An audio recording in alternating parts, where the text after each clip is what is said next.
मेरे पति का किसी महिला के साथ नाजायज रिश्ता है। शक तो मुझे पहले से था, लेकिन आज मुझे कंफर्म हो ही गया। जब अचानक रात 12 बजे मेरी नींद खुली तो मैंने देखा कि मेरे पति किसी महिला से फोन पर बात कर रहा था और बोल रहा था, मेरे रहते तुम्हें कुछ नहीं होगा जानू, सब ठीक हो जाएगा, मैं हूं न तुम्हारे साथ। चलो काफी रात हो गई है, अब फोन रखता हूँ, गुड नाइट जानू। जब मैंने ये सुना मेरे पैरों तले से मानो जमीन सरक गई।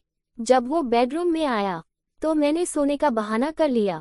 सुबह जब मेरे पति ऑफिस के लिए गया तो मैंने उनका पीछा किया। वो ऑफिस ना जाकर एक हॉस्पिटल में गया। वहाँ कोई 10 साल की एक छोटी बच्ची उनका वेट कर रही थी। एक डॉक्टर आईसीयू रूम से बाहर आया और कहा, सॉरी सर, हम बच्ची की मां को नहीं बचा पाए। ये सब देखकर मैं वहां से वापस घर चली आई। कुछ देर बाद मेरे हस्बैंड का फोन आया। उसने कहा कि ऑफिस में काम बहुत ज्यादा है तो मैं आज रात ऑफिस में ही रुकूंगा और घर नहीं आ पाऊंगा। इतना कहकर उसने फोन रख दिया। मैं तुरंत सीमा के घर गई, जो मेरे हस्बैंड के साथ ही ऑफिस में काम करती है। मैंने अपनी कसम देकर सीमा से पूछा, आखिर वो औरत कौन थी, मुझे सच सच बताओ। तब उसने मुझे बताया, हम सब के साथ एक मीटिंग से लौट रहे थे। हमने सिग्नल पे गाड़ी रोकी तो देखा एक बच्ची हाईवे पर फ्लावर्स बेच रही थी। उसने हमसे रिक्वेस्ट किया तो हमने फ्लावर्स खरीद लिया।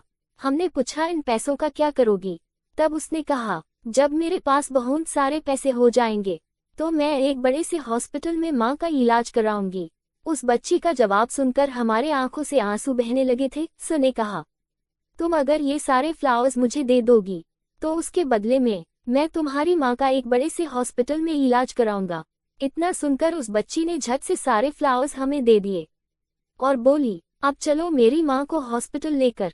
फिर हम उसके साथ उनके घर गए। एक छोटा सा मिट्टी का घर था। उनकी मां का नाम यशोदा था। वो बिस्तर पर असहाय पड़ी थी। दीवार थाम कर वो खड़ी होती थी, दीवारों का सहारा लेकर चलती थी। उसने बताया कि 5 साल पहले ही उनके पति का देहांत हो गया है और घर पर सिर्फ वो और उसकी बेटी है।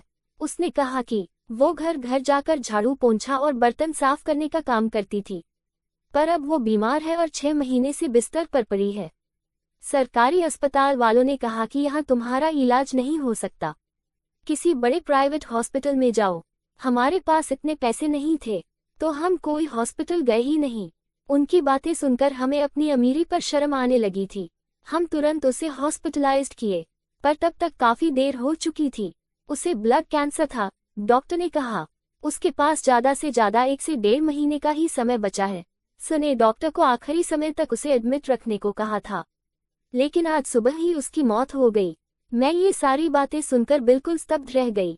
दूसरे दिन जब मेरे हस्बैंड अपने साथ जानू को घर लेकर आए तो मैंने उस नन्ही बच्ची को गले से लगा लिया और उसी दिन हमने कोर्ट जाकर जानू को अपनी ही बेटी मानकर उसे लीगली अडॉप्ट कर लिया। इस तरह भगवान ने हमारे परिवार में बेटी की कमी को पूरा कर दिया। दोस्तों, आपको ये कहानी अच्छी लगी हो तो प्रतिदिन कहानी पढ़ने के लिए चैनल को लाइक, शेयर और सब्सक्राइब जरूर करें और कमेंट में अपना राय जरूर बताएं। धन्यवाद।